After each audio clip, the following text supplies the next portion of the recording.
Technique easy এডুকেশনের পক্ষ থেকে তোমাদের জন্য রইল অনেক অনেক শুভকামনা। তো আজকে আমি তোমাদের পর্বে এই একটা বাস্তবধর্মী অঙ্ক সমাধান করাবো। এই অঙ্কটা তোমাদের পাঠ্য বইয়ের শেষ উদাহরণ। তো দেখো যে ব্যাপারটা সেটা হলো যে রশিদ তার বেতন থেকে প্রতি মাসে 1200 টাকা সঞ্চয় করেন। মানে রশিদ তার বেতন থেকে প্রতি মাসে 1200 টাকা হচ্ছে সঞ্চয় করেন। পরবর্তী মাসে এর পূর্ববর্তী মাসের তুলনায় 100 টাকা বেশি সঞ্চয় করেন।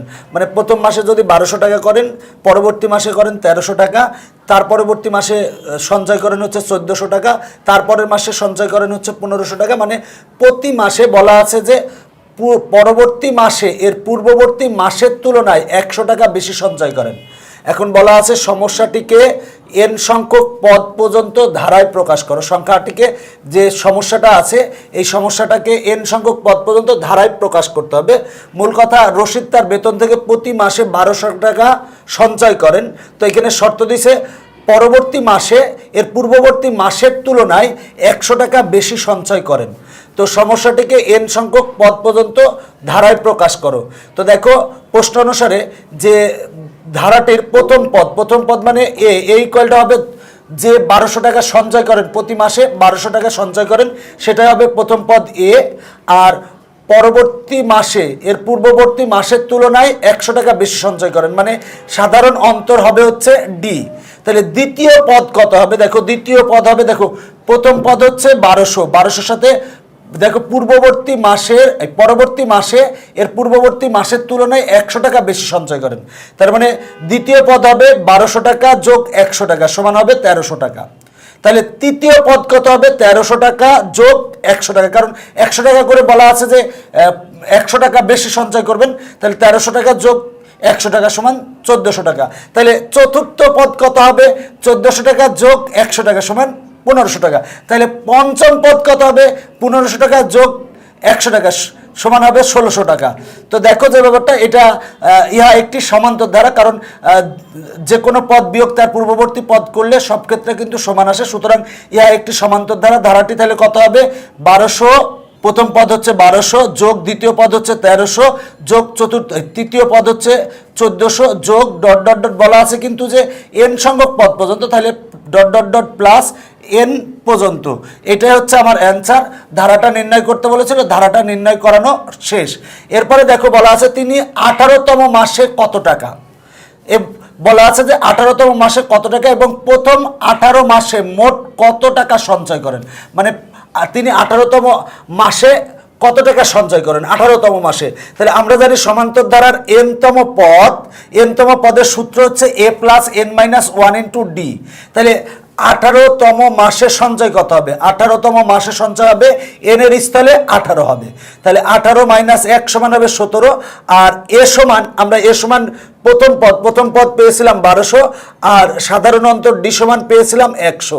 এবার এটার আমরা ক্যালকুলেশন করব। ক্যালকুলেশন করলে পাই হচ্ছে 2900 টাকা। তার মানে 18তম মাসে তার সঞ্চয় হবে 2900 টাকা। এখন দেখো বলা আছে প্রথম 18 মাসে মোট কত টাকা সঞ্চয় করেন, প্রথম থেকে 18 মাসে। তাহলে আমরা জানি প্রথম n সংখ্যক পদের সমষ্টি, সমান্তর ধারার ক্ষেত্রে প্রথম n সংখ্যক পদের সমষ্টি সূত্র হচ্ছে n/2 into 2a plus n minus 1 into D. তাহলে প্রথম 18 মাসের মোট সঞ্চয় কত হবে? n এর স্থলে হবে 18, n এর স্থলে 18 লিখেছি। এবার দেখো যে ব্যাপারটা সেটা হলো এ সমান হচ্ছে, আমরা প্রথম পদ জানি হচ্ছে 1200 লিখলাম, আর ডি সমান হচ্ছে 100 লিখলাম। 18 মাইনাস 1 সমান 17। এটাকে ক্যালকুলেশন করলে আসে হচ্ছে 36,900 টাকা। তাহলে প্রথম 18 মাসে তার মোট সঞ্চয় হবে 36,900 টাকা। এটা হচ্ছে অ্যান্সার। আর বলা ছিল যে 18তম মাসে সঞ্চয় করতে, 18তম মাসে সঞ্চয় হচ্ছে তার 2900 টাকা। এটা কিন্তু 18তম মাসে, মানে 18তম মাসে তার সঞ্চয় কত। আর এইটা ছিল হচ্ছে প্রথম 18 মাসে মোট সঞ্চয়, প্রথম 18 মাসে। তাহলে আমরা 18তম মাসের সঞ্চয়ের ক্ষেত্রে আমরা nতম পদের সূত্র ব্যবহার করব, a plus n minus 1 into D. আর প্রথম 18 মাসের মোট সঞ্চয় এই ক্ষেত্রে বের করার ক্ষেত্রে আমরা প্রথম n সংখ্যক পদের সমষ্টি নির্ণয়ের সূত্র ব্যবহার করব সমান্তর ধারার। তো দেখো আমরা দুইটা সূত্র ব্যবহার করছি। n তম পদের সূত্র হচ্ছে a plus n minus 1 into D, তাহলে 18তম মাসের সঞ্চয়, n এর স্থলে 18 বসাবো, a এবং d এর মান বসাইলেই অ্যান্সার শেষ।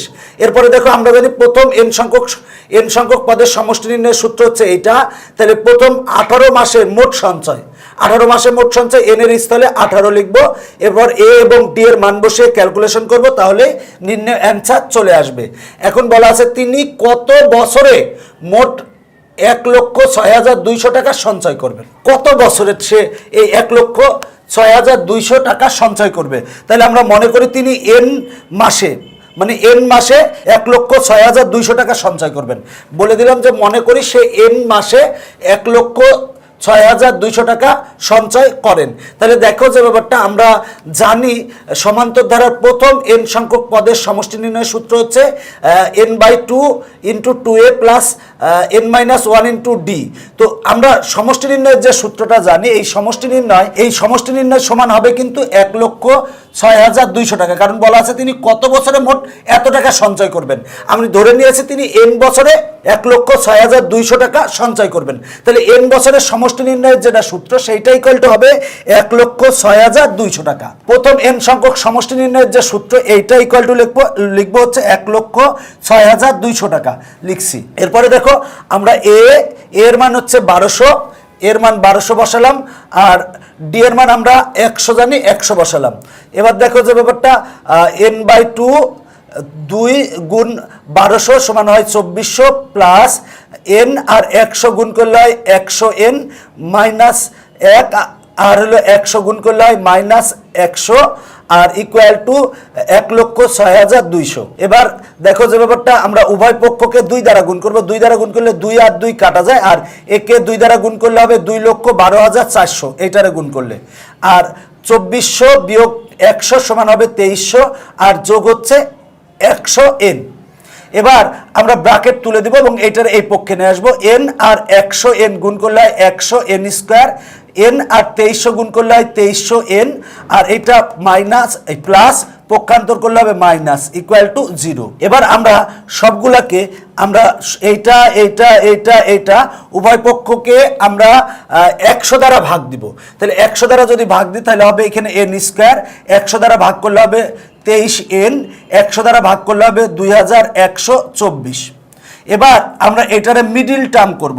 তো মিডিল টার্ম করব, দেখো 59n বিয়োগ 36n সমান হবে 23n, এবং এই দুইটারে গুণ করলে প্রথমটা এবং শেষেরটার গুণফলের সমান হবে।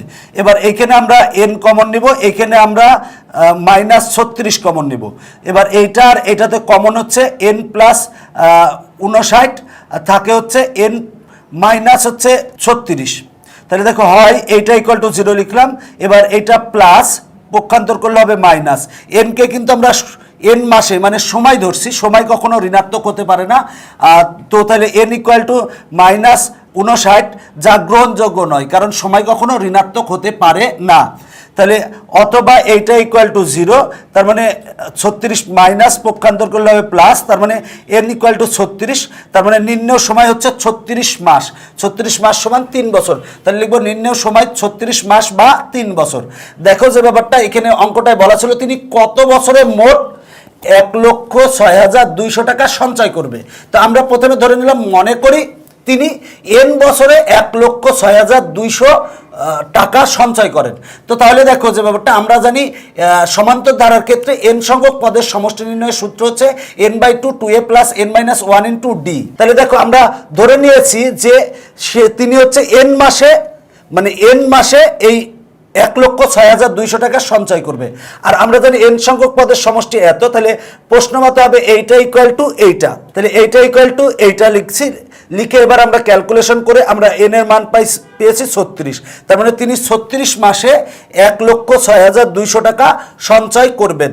তার মানে অতএব নির্ণয় সময় হচ্ছে 36 মাস বা 3 বছর। দেখো যে ব্যাপারটা অঙ্কটা একেবারে বাস্তবধর্মী অঙ্ক, এবং এই টাইপের অঙ্কগুলো একটু বেশি বেশি চর্চা করবে, কারণ এটা তোমার বাস্তব জীবনেও কাজে লাগবে। আজকের পর্ব এখানেই শেষ করছি, পরবর্তীতে আবার দেখা হবে। Bye bye.